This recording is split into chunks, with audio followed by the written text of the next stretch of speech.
Hello everyone, welcome back to our YouTube channel Badal sir classes.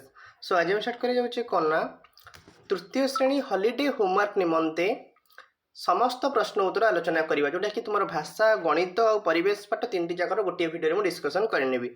ता पूर्व channel जो मैंने भी नुआ अच्छा प्लीज चैनल को सब्सक्राइब कर रखु एवं पाखे बेल आइकन दबाई ऑल नोटिफिकेशन ने प्रेस कर दिंतु। ताद्वारा कौन हम ना जितेबाला मु भिडियो अपलोड करी तुम निकट में सर्वप्रथम नोटिफिकेशन टी पहुँच बुझी। सो डे नक भिडियो को स्टार्ट करवा। देख श्रेणी तृतीय प्रथम आलोचना करिया भाषार कहला कि पढ़ा बही किंबा गप बही देखी छोट अनुच्छेद लिखिए जेकोसी तीनोटी।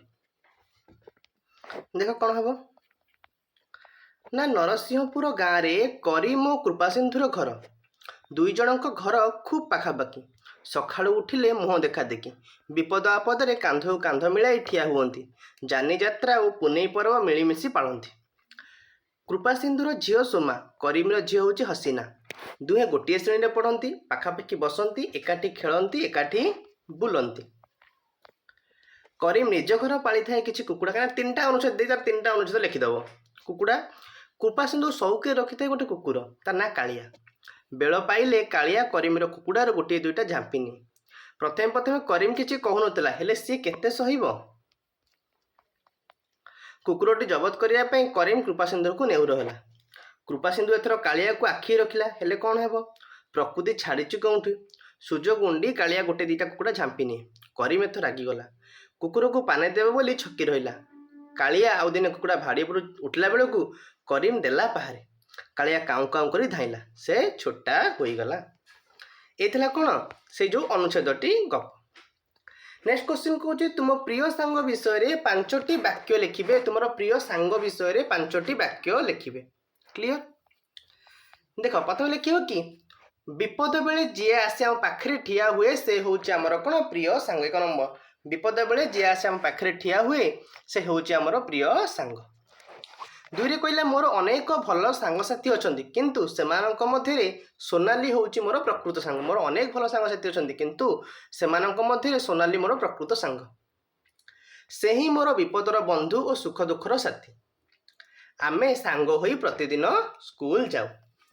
आमे विद्यालय रे एकाठी बसु और छुट्टी पर पुणी एकाठी सांग होई घर को मध्य फेरी थाऊ। क्लियर। ये गला भाषा बा साहित्य। जल्दी जल्दी पिला माने चैनल को सब्सक्राइब करनी जहाँफल कि सब सब्जेक्ट प्रश्न पत्र पाइपर। एवं आलोचना करवा गणित कहले 2 किंबा 3 अंक विशिष्ट 10टी संख्या लिखिबे आबाकसर चित्र करी सेथिरु संख्या गुड़िक दर्शाइबे। ओके देख कि भाव करवा आम आबाकस चित्र ये करवा 200 ये दीटा अच्छी 243 एटा रहा 325 एटा रहा 705 ये तुम मैंने कौन कर एटा रहा 503 एटा रहा 620 एटा रहा 533 एटा रहा 523 एटा रहा के 604 एटा हूँ 555। क्लियर। ये तुम मैंने कौन आबाकस चित्र कर। नेक्स्ट क्वेश्चन कौन 2 ରୁ 5 पर्यंत गुणन खंदा लिखि अभ्यास कर। गुणन खंदा माने बुझीपार कि पणिकिया 2 ରୁ 5 पर्यंत। देख 2 के 2 2 दुगुणे 4 2 3 6 2 4 8 2 5 10 2 12 2 7 14 2 8 16 2 9 18 2 10 20 बुझीपार। सेम 3 के 3 3 दुगुणे 6 3 3 9 3 4 12 3 5 15 318 321 3 8 24 3 9 27 3 10 30 4 के 4 4 दुगुणे 8 4 3 12 4 4 16 4 5 20 424 4 7 28 4 8 32 4 9 36 4 10 40 5 के 5 5 दुगुणे 10 5 3 15 5 20 5 5 25 530 5 7 35 5 8 40 5 9 45 5 10 50 एतक पणिकिया तुम मैंने लिखिपर। एबे आलोचना करबा परिवेश पाठ। निज अंचल में मिलुथिबा पशु पक्षी फूल फल पनीपरिबा आदि चित्र संग्रह करिवे। 10टी चित्र आंकिबे प्रत्येक चित्र विषय 2 लेखा वाक्य लिखिबे। ओके देख आम लिखिपर कुकुर। कुकुर चित्र देखिपाइल। कुकुरर कौन कुकुर एक गृहपालित पशु यह घर जगिवा काम करे। से देख हाथी को देख हाथी ये रहा हाथी। हाथी एक वन्यप्राणी पशु यह जंगल में कौन बास करें। आम लिखिपर हाथी एक तृणभोजी पशु यह जंगल में बास करे।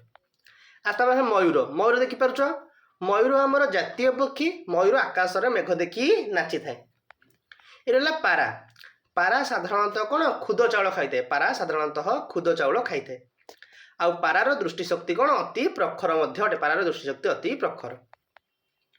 ତାପରେ ଆସିଲା ମନ୍ଦାର ଫୁଲ। ମନ୍ଦାର ଫୁଲର ରଙ୍ଗ ହେଉଛି ଲାଲ। ମନ୍ଦାର ଫୁଲ ମା ତାରିଣୀଙ୍କ ପୂଜାରେ ଲାଗେ। ମନ୍ଦାର ଫୁଲ ରଙ୍ଗ ହେଉଛି କ'ଣ ଲାଲ। ଆଉ ମନ୍ଦାର ଫୁଲ ମା ତାରିଣୀଙ୍କ ପୂଜାରେ ଲାଗେ। ଏହା ଆସିଲା ପଦ୍ମ ଫୁଲ। ପଦ୍ମ ଫୁଲ କ'ଣ ନା ପଦ୍ମ ଫୁଲର ରଙ୍ଗ ହେଉଛି ଧଳା। ପଦ୍ମ ଫୁଲ ପୋଖରୀରେ ଫୁଟେ। ପଦ୍ମ ଫୁଲ ରଙ୍ଗ ଧଳା। ପଦ୍ମ ଫୁଲ ପୋଖରୀରେ ଫୁଟେ। ଇଏ ଆସିଗଲା ଆମ୍ବ। ଆମ୍ବ ହେଉଛି କ'ଣ ଗ୍ରୀଷ୍ମ ଋତୁରେ ଫଳେ। ଆମ୍ବ ଗ୍ରୀଷ୍ମ ଋତୁରେ ଫଳେ। ଆମ୍ବ ପାଚିଲେ ମିଠା ଲାଗେ। ଇଏ ଆସିଗଲା କଦଳୀ। କଦଳୀ କ'ଣ ହେବ ନା କଦଳୀ କ'ଣ ପାଚିଲେ ହଳଦିଆ ଦିଶେ। କଦଳୀ ପାଚିଲେ ମିଠା ଲାଗେ। ଇଏ ଆସିଗଲା ବାଇଗଣ। ବାଇଗଣ କ'ଣ ଏହା ଏକ ପରିବା ଅଟେ। ଏହାର ରଙ୍ଗ କ'ଣ ବାଇଗଣୀ ଅଟେ। ଏହା ଏକ ପରିବା ଅଟେ। ଏହା କ'ଣ ବାଇଗଣୀ ରଙ୍ଗ ଅଟେ। ତାପରେ ଆସିଲା ଭେଣ୍ଡି। ଭେଣ୍ଡି କ'ଣ ଏହା ଏକ ପରିବା ଅଟେ। ଏହାର ରଙ୍ଗ କ'ଣ ସବୁଜ ଅଟେ। ଇଏ ରହିଗଲା ତୁମର 10ଟି ପ୍ରଶ୍ନ। आशा करुच्ची आपको भिडियो भल लगी। जदि आपको भिडियो भल लगी निश्चित भाव में भिडियो को लाइक करो, चैनल को सब्सक्राइब करो और मोस्टली सांग सहित शेयर कर। Thank you so much.